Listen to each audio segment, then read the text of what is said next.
Pass ஆனால் தான் குழந்தைக்கு ஃப்யூச்சர் அப்படின்றதுனால எல்லாரையும் பாஸ் பண்ண வச்சுட்டு அதில் கூட ரொம்பவே இன்னும் ஒரு வருஷம் படித்தாதான் இந்த பிள்ளைக்கு நல்ல ஒரு அறிவு, அதாவது அந்த அளவு லேர்னிங் கிடைக்கும் அப்படிங்கிறத கூட யோசிக்காம எல்லாரையும் பாஸ் செய்யறதுனால மாத்திரம் சைக்காலஜி இம்ப்ரூவ் ஆகுன்றது இல்லைங்க.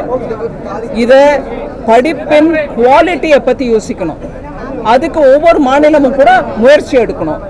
படிப்போட குவாலிட்டி குறைய பிள்ளைகளோட எதிர்பார்ப்பும் ஜாஸ்தியாகுது. அதுவும் அந்த மனநிலையும் யோசிங்க.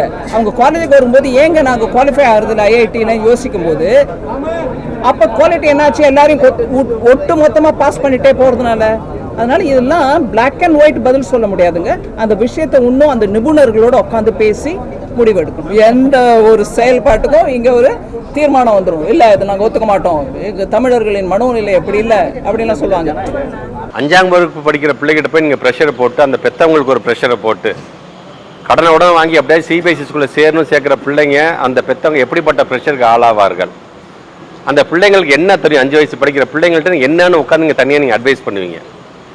அடுத்தது 8ஆம் வகுப்பு படிக்கக்கூடிய பிள்ளைகள், right to compulsory education act படி 1ஆம்லேருந்து 8ஆம் வகுப்பு படிக்கக்கூடிய பிள்ளைகளுக்கு வந்து நம்ம வந்து ஆல் பாஸ் போட்டு 9ஆம் வகுப்புலேருந்து எவாலுவேஷனை கொண்டு போகும்போது தான் ட்ராப் அவுட்டே இல்லாமல் இருக்கும். இல்லைன்னா எஜுகேஷன் சிஸ்டத்தை விட்டு அந்த பிள்ளைங்க வெளியில் போயிடுவாங்க.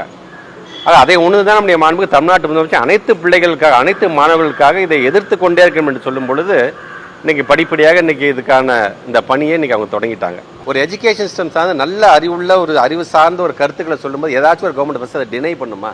அப்பப்பா இது ரொம்ப நல்லா இருக்குப்பா, இன்றைக்கி இருக்கிற ட்ரெண்டுக்கு நம்முடைய மாணவ செல்வங்க இதுதான் இப்போ ஏற்றக்கூடியதாக இருக்குன்னு தானே ஒரு அரசாங்கம் அதை ஆசையாக தானே பார்க்கக்கூடும் அதில். ஆனால் நாங்கள் இன்றைக்கி அது வேணாம் என்று சொல்லிக்கிறோன்னா நம்முடைய பத்திரிகை துறை நண்பர் கேட்குற மாதிரி தான் என்சிஆர்டி மூலமாக ஒட்டுமொத்தமாக இருக்கக்கூடிய வரலாற்றையே மறைச்சிடுவாங்க.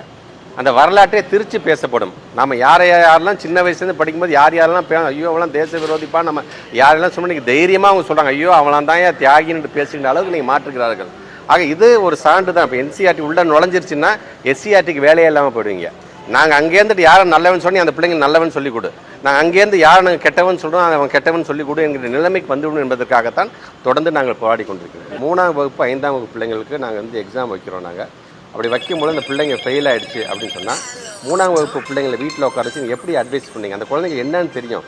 அப்பா நான் கடனை உடனே வாங்கி கஷ்டப்பட்டு நான் சேர்த்துட்டேன்ப்பா, எப்படியாச்சும் இதில் நீ பாஸ் பண்ணிப்பா, நீ உட்காந்து படிப்பா. அந்த பிள்ளைங்க அதை உங்களை அந்த சாக்லேட் சாப்பிட்ற வயசு அந்த பிள்ளை உங்களை பார்த்துட்டே இருக்கீங்க. அப்பா எதோ நமக்கு சொல்கிறாருப்பா என்ன அந்த ப்ராக்டிக்கலாக திங்க் பண்ணுங்க. நீங்கள் எல்லாருமே சொல்கிறேன் கல்வி தரமான கல்வி வழங்க வேண்டும் என்பதற்கு தான் ஒவ்வொரு செக்டார் பேசிஸில் தமிழ்நாட்டு முதலமைச்சர் புதிதாக திட்டத்தை ஆர்டிஃபிஷியல் இன்டெலிஜென்ஸுங்க அதர் ஸ்டேட்ஸ்லாம் யோசிக்கிறதுக்கு முன்னாடி நீங்கள் 6ஆம் வகுப்புலேருந்து ஆர்டிஃபிஷியல் இன்டெலிஜென்ஸுக்கான எஸ்சிஆர்டி இப்போ நாங்கள் பேச ஆரம்பிச்சிட்டோம். நாங்கள் இப்போ அந்த குழு போட்டு இப்போ அடுத்த கல்வியாண்டில் இப்போ ஆர்டிஃபிஷியல் இன்டெலிஜென்ஸ்